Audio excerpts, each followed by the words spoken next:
Welcome to Samba Samba. Enjoy the video. In this video, I will explain how to make a gallon of delicious kombucha from scratch. Making your own kombucha is a rewarding process that allows you to control the flavor and ingredients. We'll cover everything from preparing your sweet tea to bottling your finished brew. Get ready to embark on a fun and flavorful fermentation journey, creating a healthy and fizzy drink right in your own kitchen. For your first fermentation, begin by brewing 8 cups of strong tea.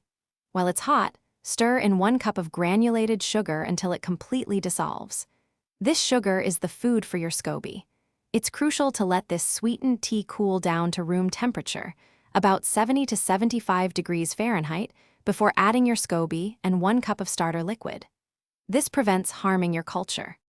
Once your first fermentation is complete, gently remove the SCOBY and reserve 1 cup of the liquid for your next batch. Now it's time for the fun part. Flavoring. Pour your kombucha into airtight bottles, leaving about 1 inch of space at the top.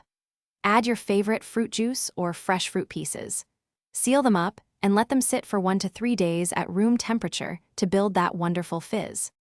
After your second fermentation, move your flavored kombucha to the refrigerator. This cold temperature will slow down the fermentation, preventing overcarbonation and preserving its delicious taste. Your homemade kombucha can be stored in sealed bottles in the fridge for up to several weeks, ready for you to enjoy whenever you like. Cheers to your successful brewing. Thanks for watching. Consider subscribing if we helped you.